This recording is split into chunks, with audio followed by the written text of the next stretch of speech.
Hi, I'm Gina, creator and host of Feminine Roadmap Podcast, the podcast that is designed to have real talk around all things midlife and strategies to help us live a more vibrant second half.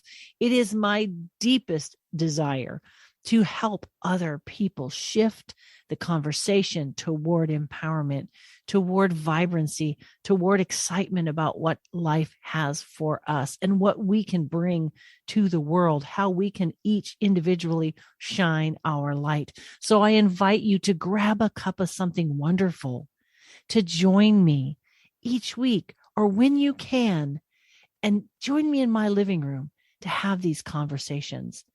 And if you are enjoying this, please take the time to subscribe wherever you listen, rate my podcast, and share the episodes that help you, the episodes that encourage you. Let's build this community together. Welcome to my tribe. I'm so grateful you're here.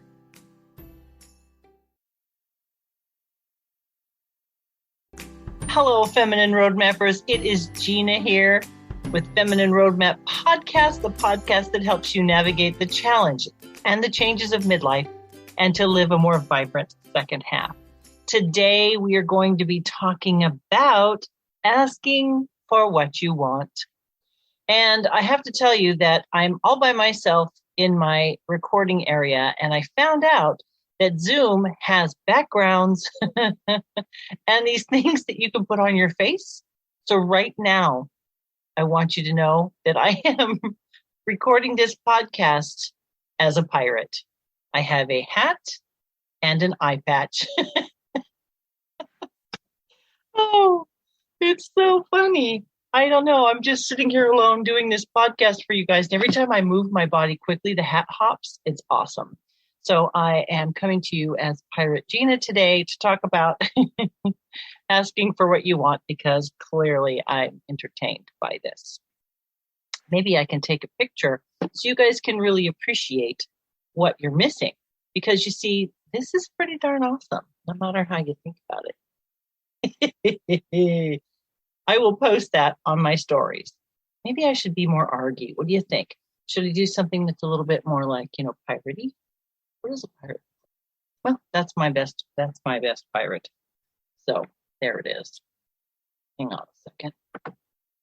So anyway, back to the regular programming. Now that I've completely entertained myself, sometimes when you sit here on Zoom and you're by yourself, I guess I never thought about entertaining myself because it popped up this screen, and it was like, check your audio recordings, and it was like, fix your background. But here's the problem. I may have to be a pirate for the rest of my life because I have no idea how to undo this. So I might actually be a pirate the next time I talk to somebody on Zoom. So there's that. But why not? It's my alter ego. It's my alter ego. Anyway, back to what we're talking about today. It has been 3 months, I believe, since I have done a solo podcast. I've had an amazing list of guests that I have really enjoyed. And I thought I would pop in real quick and just have a chat with you guys. One of the things that's kind of been on my mind has been asking for what you want. It's interesting. My daughters are going through a transition between jobs and choosing to move in a more creative direction. And we've talked a lot about asking for what you want, making sure that you are speaking your truth and not being afraid, to use your voice. And they're grown women. So it's one of those conversations that we have as women, not necessarily mother and daughter. And I find that a lot of us as women have spent a lot of time maybe wanting to ask for what we want, but being afraid to ask for what we want, or maybe we don't know what we want.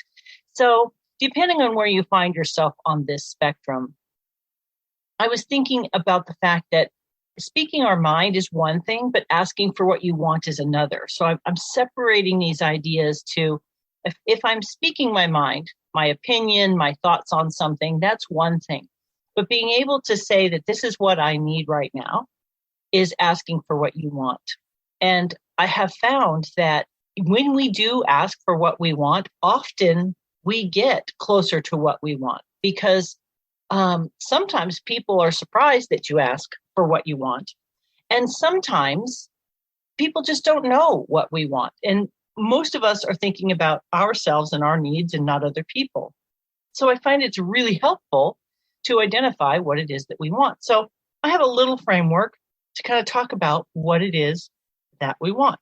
So this is a communication tool. This is a skill that we can develop, even if it's something we've never been particularly good at. So when we understand what it is that we want, that's our first step. We need to be aware of what it is that we really want. We need to have clarity around what it is that we want. It could be in a relationship. It could be in a specific situation like work. Maybe you're dealing with a customer service issue and you're trying to get the care for your car or yourself or a family member that you need. And you're trying to figure out how to communicate that. And if we have clarity on what it is that we want, often as we communicate that clarity to other people, it's easier for them, number one, to give us what we want. And it's easier, number two, to stay focused and achieve what it is that we want. For example, when my mother-in-law was still living, we were trying to stay on top of her UTIs. And I was working on partnering with her doctor's office to get what I needed to stay on top of that. And there was something that came along that I needed from them, and they weren't returning my calls. They just didn't return my calls. And I'd leave a message and they'd say they would return it 24 hours and they'd never return it. And after I did that twice, I just drove a couple of cities over and walked into the office and basically stood there for almost an hour until they gave me what I wanted. And I had clearly told them what I wanted and they weren't giving it to me. And it was something, it wasn't even that hard of a thing, but they were putting me off and I needed what I needed. So I found that I needed to stand there and just check in. She's like, oh, you can leave and we'll call you. I said, well, I've called you twice and nobody has called me back. So I'm not going to leave until you give me what I need.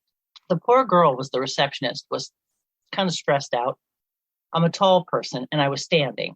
So I'm 5'11" and I'm standing and I won't leave. And it's a very small room. Eventually they gave me what I wanted. And after that, I had no trouble getting what I needed from them. They knew who I was. They didn't forget me. I would walk in to get the lab slip and they would be like, oh, you're here for Margaret.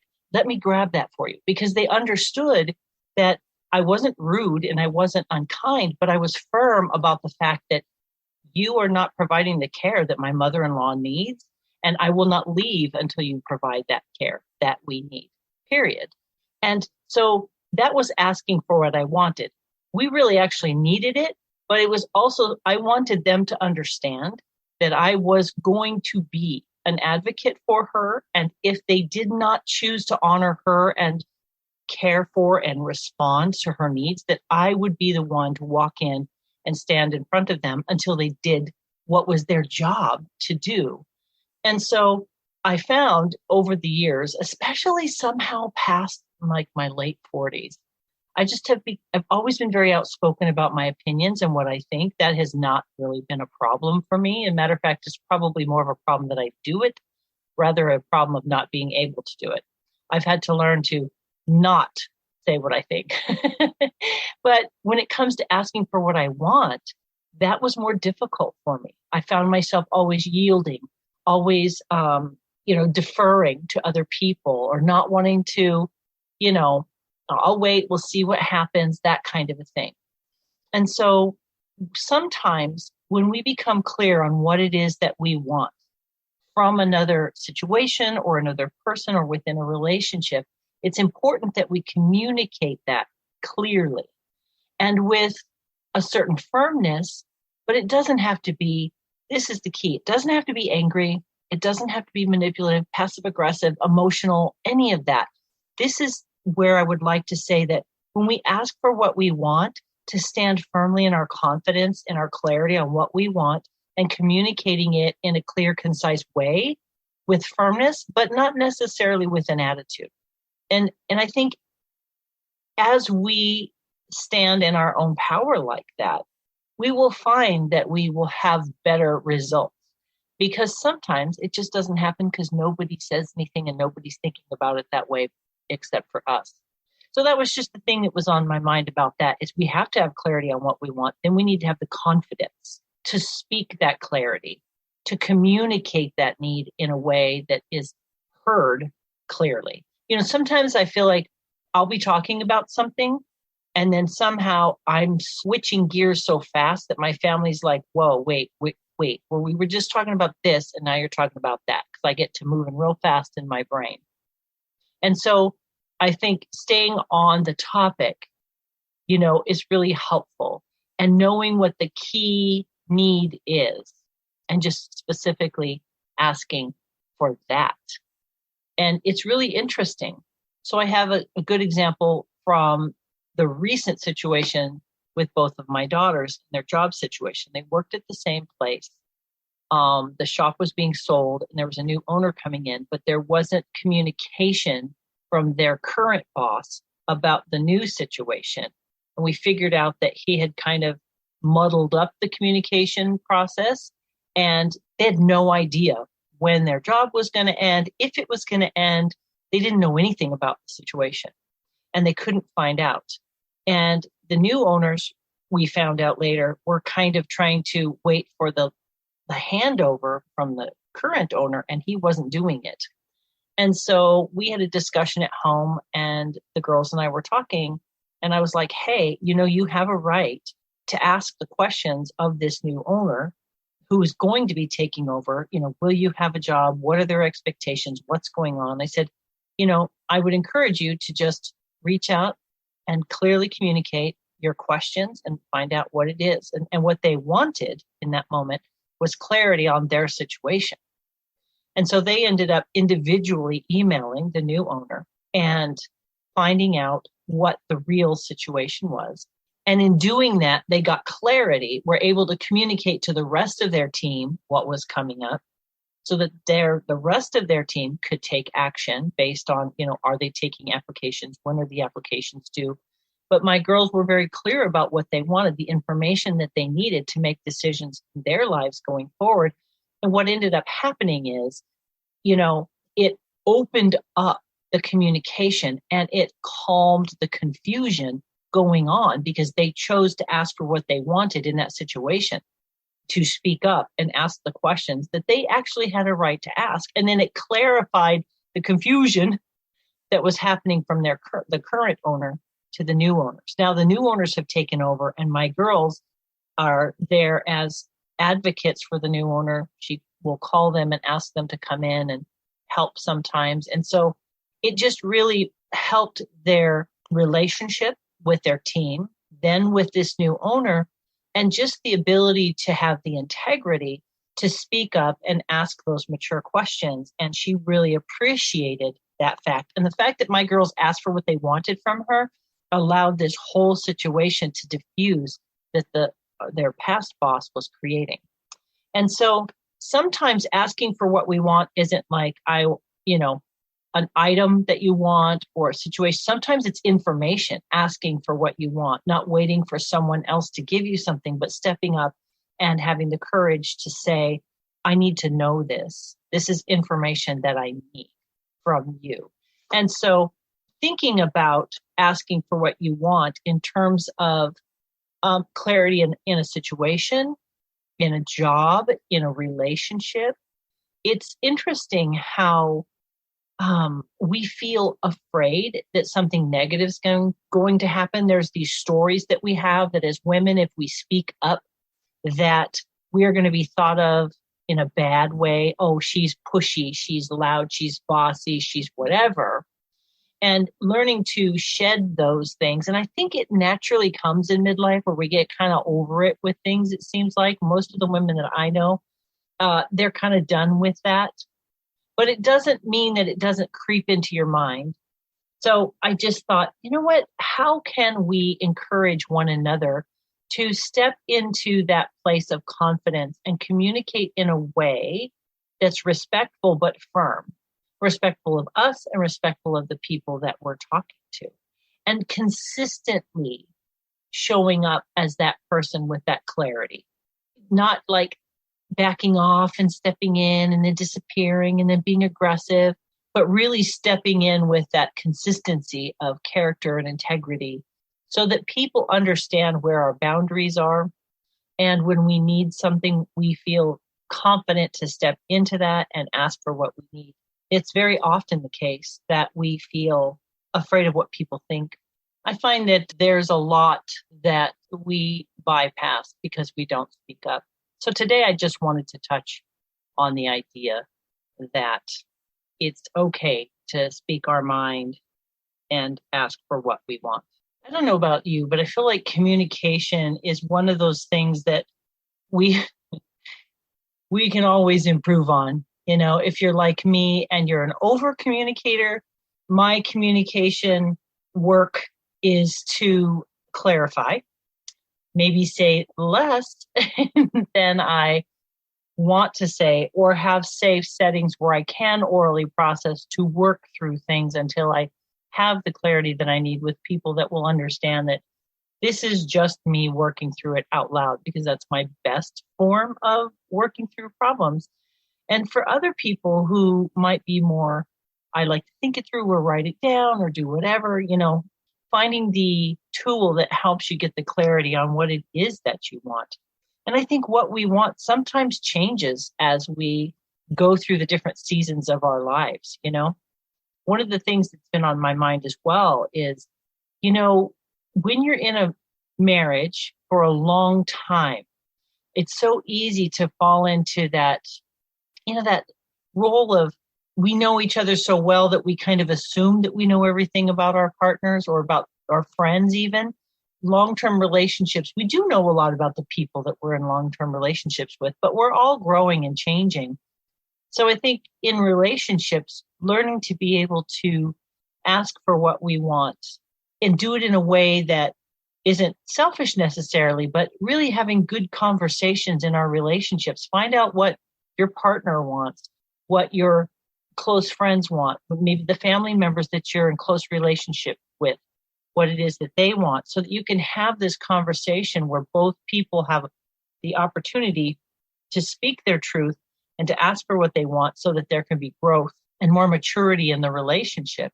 I know in caregiving, one of the things that I wanted was more support from my husband's brothers for his mom, and asking for what we wanted in that was very challenging because my husband was struggling. He was willing to just bear the brunt, but it was costing us too much emotionally. And I think sometimes we need to ask for help. So when maybe not just asking for what you want, but you may want help, you may need help, and it's okay to ask for help. Sometimes diversifying the responsibilities, right? Spreading it out so that everybody has a little piece. And maybe in that process, letting go of the need to have everything be the way we think it should be, and thinking more globally about what's going on and how those things getting taken care of and taking some of it off of our plate is actually more important than the how it gets done.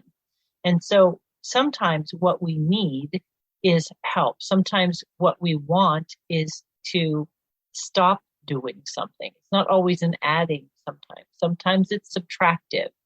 Sometimes it is saying to someone, I want to help, but this is all I can do.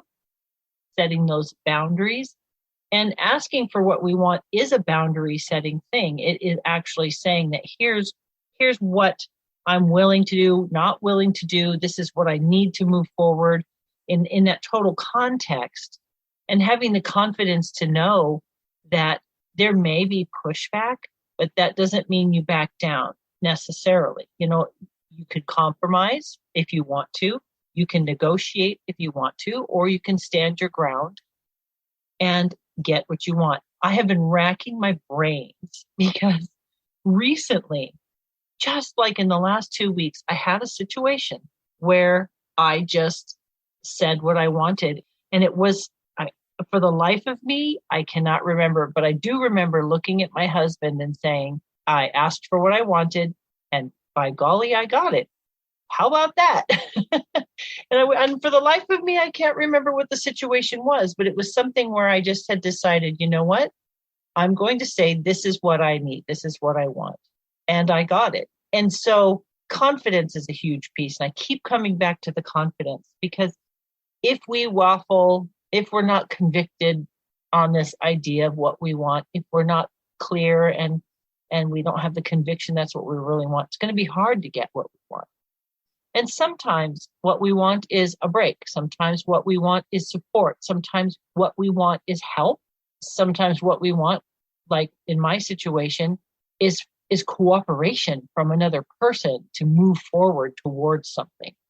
And I think that all of those things are appropriate and acceptable. And if we as women can encourage one another, that it's okay to speak your truth and ask for what you want and what you need. It's okay to ask for help. It's okay to set boundaries and move through the world in a way that's in alignment with your needs and your wants. Because like I was talking about relationships, we grow and change, right? You and I do. Well, so do the people around us. So some of the rules that maybe we've lived by, or some of the assumptions that maybe we've lived by, are no longer relevant to our current situation, right? Because not only are we changing, but the people around us are changing. Situations are changing. Conversations and the way we communicate changes. The way we think about things could even be changing. The things we hold dear to might be shifting a little bit. We might have a greater understanding about people and circumstances that are causing us to look at things differently. And we don't always communicate those things to people, you know. And sometimes, have you ever had a conversation with someone you know really well, and they'll make a statement and you're just so surprised. You're so caught off guard by what they say. 'Cause you're like, oh, really? That's how you feel about that? And it opens up the conversation to, oh, wow, okay. You hear their process of growth, their process of change, and it broadens your understanding of that person, and it helps you keep context on them properly, right? Because that's one of the challenges of being in a long-term relationship of any kind, whether it's a marriage or a friendship or whatever. It's easier if we just think we understand them and know them and everything about them. And then we begin to feel like we know their motives and their intentions. And we may have our finger on part of that pulse, but we never 100% know what another person is thinking and feeling. And so learning to communicate clearly and consistently what it is that we want, so that we can keep our relationships open and moving forward, is so, so important. Having adult daughters, that's something that I work on, is having that open communication. I try to communicate with them about them asking for what they want, even with me, because I'm mom.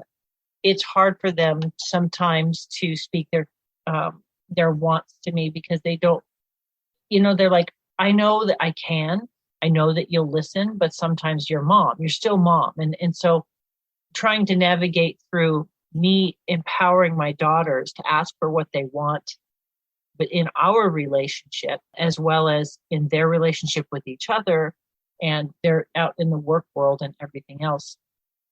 My oldest daughter is an artist and is taking that art into tattooing, and she's very gifted at it. So we're having this conversation about, when you're building a business and asking for what you want, you need to value the work that you do. And I went through this as a makeup artist, in your pricing for what you do. So if anybody out there is building a business, your pricing is a reflection of your confidence in some ways. Not that you overprice, but underpricing is not a way of honoring your customer or yourself. And so we have these conversations about asking for what she wants in terms of the time, the product that she uses, the prep work she has to do to clean the station, to clean the area. It's like super extensive. And she has all of these things she had to do legally and fill out the paperwork, and the business end, the money that she spends, and I'm saying, hey, it's okay for you to price something in a way that supports your business, so you can pay the business side and pay yourself. That's asking for what you want. If you have a service that you offer to people, asking for what you want in income, the dollar to the service, is another area of asking for what you want, communicating with clarity and confidence the value of what you do.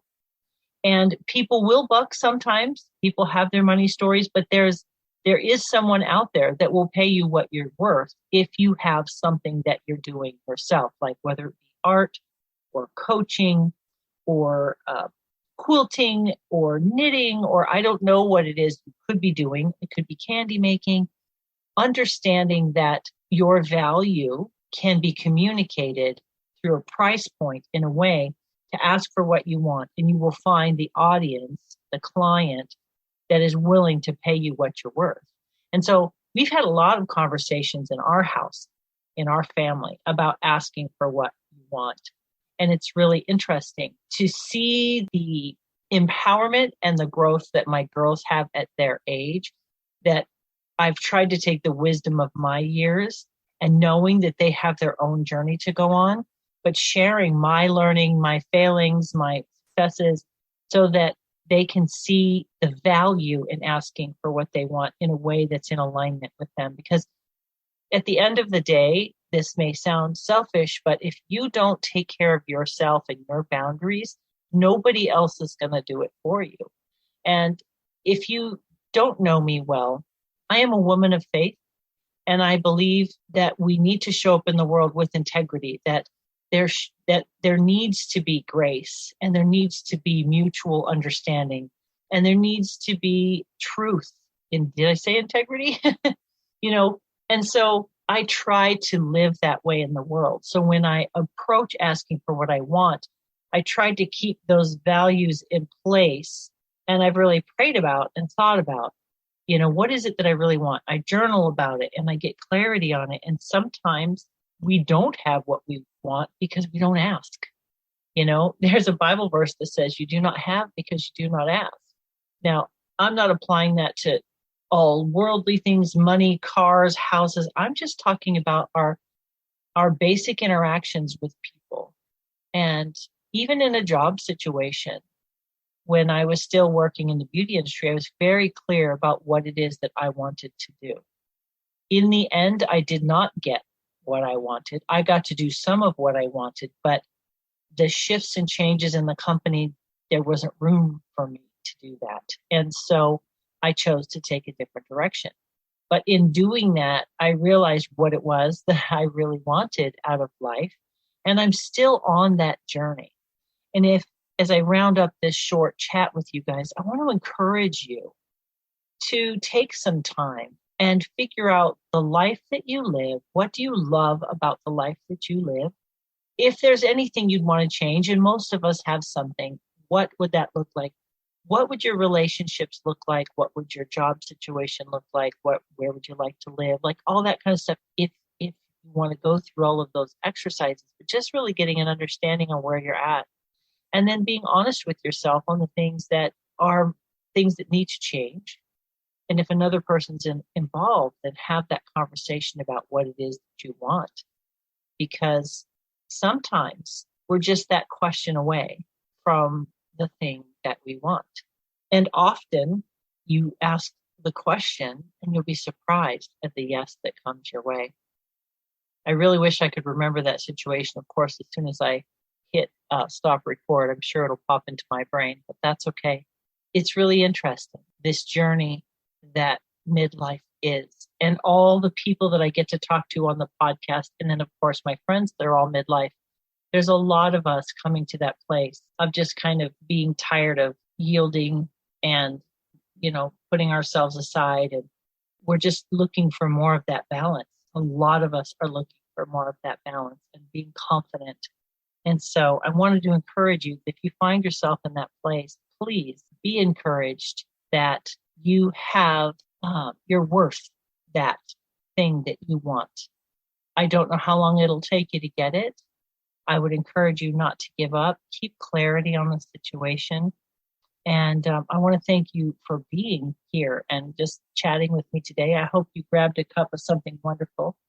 And I hope this has been an encouragement to you. I do want to let you know that I have an online course that I prepared called Your Midlife Masterpiece Plan. I spent hours preparing, and I'm taking the things that I coach people on, and the things that I myself have done. And I created a 7-week or a 7-lesson curriculum, depending on how fast you want to go through it, with a workbook that helps you figure out these things that we're talking about so that you can move forward and begin to accomplish and achieve the things you want in creating a life that you want to live. And so if you head over to www.feminineroadmap.com, there is a link to the course at the top of the page, just under my banner. I'd love to have you check that out. It is a labor of love. It is also tried and tested in my life and in other people's lives.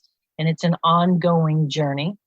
And so I want to thank you guys again for being a part of my tribe. If you want to join my tribe, if you scroll down to the bottom of the page, this would be technology issues I can't totally figure out. I called my tech guy, my husband, and he was able to figure out how to get the subscribe on the page, but it's at the very, very bottom. You get to pass my picture and my bio, and it's down there. So there's still some glitches. It's not sending out the free thing. So I apologize for that, but I am trying to figure out the technology end of things as we go along. But I would love to have you join my tribe, subscribe, rate, and share this podcast. It is my joy to be here with you. And I look forward to sharing more people with you in the weeks to come. I have a couple of great guests coming up. So stay tuned, my friends. Thank you for being a part of my tribe. Thank you for letting me serve you in this way. And as always, if you have any questions, any topics you want me to cover, I will shout you out on the podcast if you email me at ourtribe@feminineroadmap.com and let me know what you're thinking. All right, my friends, you have a wonderful, wonderful week, and I'll talk to you again next Monday. Take care, my friends. Bye-bye.